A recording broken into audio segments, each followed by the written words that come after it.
Yeah. Hello everyone, welcome back to Engineering Conversations, and today we have a guest here. So our guest is an engineer. She's also the founder of Butterfly Books and resides currently in New York. She's a lead electrical engineer of a global engineering firm. She's currently a mentor with the IET and also a keen STEM ambassador. In 2014, she was listed by the Management Today magazine as well as the Sunday Times as one of the top 35 women in business under the age of 35, mostly for her work in engineering. In 2017, the Telegraph listed her as the top 50 influential women in engineering. Aside from her winning all of these awards and the recognition in engineering, also when it comes to her being an author, she's also won multiple awards, where in 2015, with the Wishing Shelf Book Awards, she won the bronze medal in the category for preschool picture books for her book. The title is Mommy's an Engineer. And in 2016, the Shelf and Bound Notable 100 winner for the same book, Mommy's an Engineer. And then a few years ago, in 2017, Purdue University Engineering Gift Guide, her book, Mommy Engineer, was also listed. So I would want everyone welcome Kerrine to Engineering Conversations. Thank you. So before we get into today's discussion, I have a few quick fire questions just so we get ready for today's engineering conversation. What would you have on the lunch menu today if you had Elon Musk, Jacinda Ardern, or any of the Nobel laureates coming to have lunch with you? What would be on the menu? Yeah, for lunch. A tough question. I think if I was having lunch with those people, I'd just order anything on the menu because I'd be too excited. Okay, that is still fair enough. What's the last book you read? And that's a tough question. And the thing is, I spend so much time nowadays working on my children's books and reading my own children's books at bedtime. But I actually read a book called Queenie, and which I really, it's not something I would normally read, but I really enjoyed it, and I felt like kind of I could understand and connect with some of the stuff in that book. So it was quite a different book, but that was the last book that I read. Okay. Which of the social media platforms would you say is your favorite? Twitter, Instagram, LinkedIn, Facebook? Which of them is your favorite? I think for me, they all have different, I use them in different ways, I would say, and I have different personalities maybe on each of them. So I guess Twitter is very focused on my engineering and the children's books side of things. And Facebook, I only really used to use for family stuff, because I'm far away from family. I'd post things about the children and that kind of thing. And then I only recently got into Instagram. I'm a bit slow, maybe, I don't know, maybe it's my age or something. But I'm really enjoying using Instagram. It's quite easy to use and it's nice with all the visuals, especially for me with the children's books as well. Yeah. And then the last question, what misconception have you had in your engineering career that made you gasp? A misconception. I can tell you about an experience. I when I was working in the UK, I used to go to factories to do factory acceptance tests for equipment. So large like transformers, that kind of thing. And I turned up once to a test to witness the test and sign off. And I was asked if I had come to take the minutes for the meeting. Yeah. I'm going to end it here for quick fire questions. Maybe we'll get back into, especially to the last question somewhere for today's interview. So how did you get into engineering? I got into engineering in a kind of roundabout way because I didn't actually know what engineering was until I was about 17. And before that, I enjoyed mathematics, I enjoyed science at school, but I didn't really know what much that you could do with them subjects. And at the time I did my GCSEs and I did best in science. I was told that I could maybe be, a doctor or a pharmacist, that kind of thing, and it wasn't something that interested me. So because of the maths, I was given advice that I should try accounting. Okay. So I went into that field. I went on to study like economics and statistics. And when I was doing my A-levels, it was a maths teacher that suggested I go on it was a residential course in Wales at Glamorgan University, where you learnt all about engineering. So it sounded interesting and I didn't know what engineering was. So I just went along and really enjoyed it and realized that was like a whole world of different careers within engineering that I'm sure I'd be able to find something that I liked in there. So that's how I kind of changed routes and went on to, instead of going straight onto university, and the other thing was I think I chose the wrong A-levels anyway. I did quite badly in my A-levels, so I did a year in industry in engineering, really enjoyed that. Then had to do a foundation year before I could start a degree because I didn't have the grades or the right A-levels to do engineering. And then it all worked out afterwards, so it was kind of a roundabout way, and I didn't know about engineering till I was quite a bit older. But yeah, that's how I found out. What subjects did you do in A-levels for your A-levels? So it was maths with statistics, and then I did economics and German. Oh. Yeah. And I studied for a year in Germany as well. Oh, okay, lovely. Are you still fluent? Nein, nicht wirklich. No, I need to practice. So it's more of the big side of electrical engineering, from like high voltage down to low voltage, 11,000 volts down to 480 volts. Designing power systems for different, mainly I guess.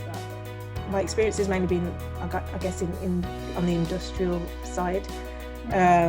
So working with lots of different engineers, so mechanical, civil, structural, and identifying all of the equipment that requires power supplies to it.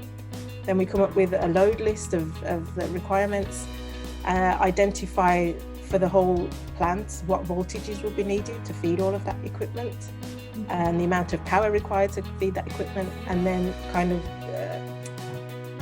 working out what transformers you need, to change between the voltages. So it's all about the power system, putting that system together, and once it's all put together, we do calculations, power systems calculations, to make sure that the system is safe for people and won't cause harm, and then also is fit for use for the length of time that it will be used, or to make sure that any kind of faults or wouldn't cause damage to the equipment for the client.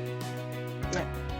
So with your current role, do you get the opportunity to be on site? Like if a transformer is being put maybe in some area or in the community, or you're always in an office? It's kind of varied, and you can choose how much you want to be out on site or I guess in the office.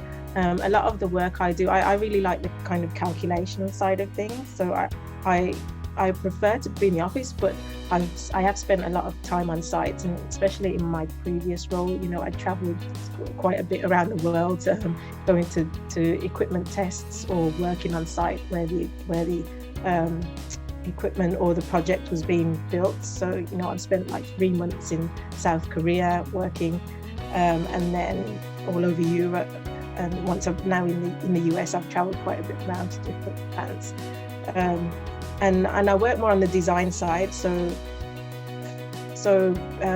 previously it was more of the testing at at the manufacturers' sites. Recently as well, I've been involved in looking at kind of brownfield work. So I did previously greenfield, so it was new projects, and it wasn't really going to the site until the end of the project to help with commissioning. Now I do quite a bit of work on brownfield projects where we're going to existing sites and looking at what's there, and coming up with solutions, especially around energy saving, and sustainability is a big thing now. Yeah.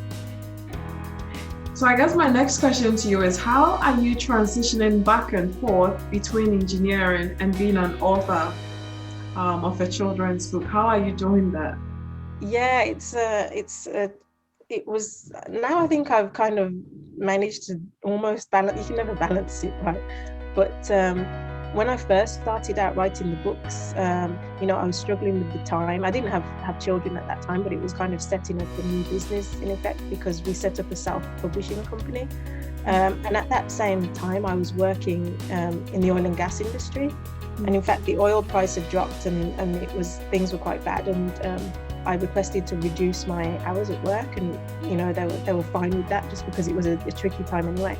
So I did a 4-day week and spent kind of the other day and the weekend working on the books. So that was how I kind of managed the time. And then even now, now I've got 2 kids on top of that, and I've got my husband's help, which is great. But I also do a reduced hour working week as well now, just to kind of balance the two. Okay.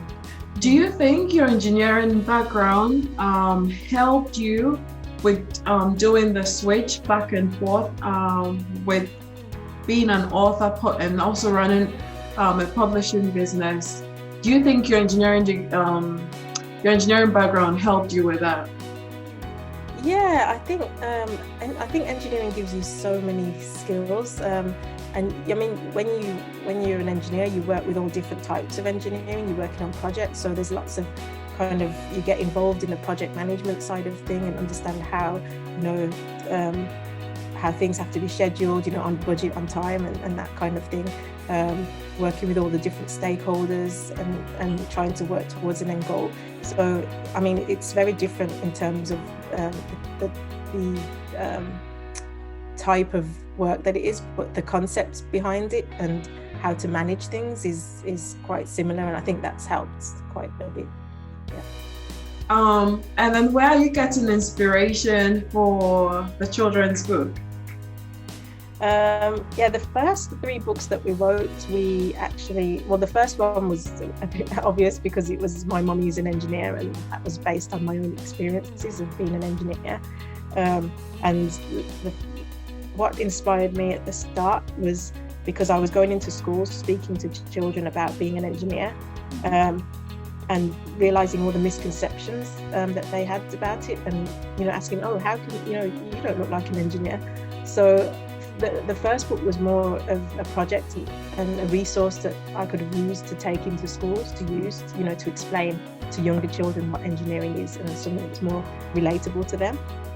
And then after we published the first three books, we started to be approached by other people in other industries that said, we've got that problem in our industry as well. Could we work with you to write a book? So we had the British Army collaborate with us on My Mummy is a Soldier. Last year we had 2 books, My Daddy's a Nurse, which was quite fitting for the year or the time that we're in at the moment. And then we had the Daddy is a Nurse was with Nursing Now England. And then My Mummy is a Firefighter with the London Fire Brigade. So it's usually people who are approaching us, and just now we're about to publish My Mummy is a Footballer. And with that, we were approached by Lewis Football Club, which is the first football club in the world to pay their men and women equally. So it's kind of just snowballed, and people have saw that what we're doing, and that having that issue in their field. That's really interesting to see that some of the struggles that we have with engineering is also seen in other fields, especially when it comes to women, or vice versa. Mm-hmm. What advice would you give to those of us already in STEM fields or even just in engineering to draw more people into the field? I think, get out there and tell your story, talk about what you do, especially to children. Even with my own daughter, I do all this work and she knows that I'm an engineer, but there's still a lot of these misconceptions that picked up from, the media and other people around her who might not know, about all these different fields that you can work in. That things are not just for boys and not just for girls. So I think it's making sure that you get out there and talk about what you do as much as you can. And there's lots of organisations that you can kind of work with or volunteer with to do that. What are your views on diversity and inclusion in engineering? I'm even thinking of this more starting from maybe primary schools all the way up, but you'd realize that most of the focus now is much more when we start getting into uni, into the workplaces. But what are your views? Should we start that from primary schools, or what do you think? Yeah, it definitely needs to start at the grassroots level. And there's so many levels to it. At each stage in life, there's always something that happens. Even after me having children, you're thinking, oh, can I go back? It's the engineering, well, at least for me, wasn't a very flexible industry. And after having children, it's flexibility is something that you need. So and luckily things are changing now, and with COVID, it's a really bad thing, but I think it's changed the way in which people will be able to work, and I'm sure that with the flexibility that's around now, there'll be more people that kind of stay in engineering. But yeah, I was saying that the grassroots is where it needs to start, because children already are getting the misconceptions and stereotypes from an early age. So we need to encourage things from that level. I think once all of COVID is over, I know everybody is saying we'll go back to the normal, but I feel like companies and schools, with all that has happened, almost a year now, I think there'll be lots of changes with the way things are done around schools, companies. I think there'll be lots of changes coming up. Yeah, definitely. I don't think it will go back to to how it was. And I think many organizations probably would have realized that people can work from home and the work will still get done. And that flexibility also I think it motivates you, because I know that if my company trusting in me to do the work and giving me that flexibility, then you're going to give more back as well. That is very true. I totally agree with you on that.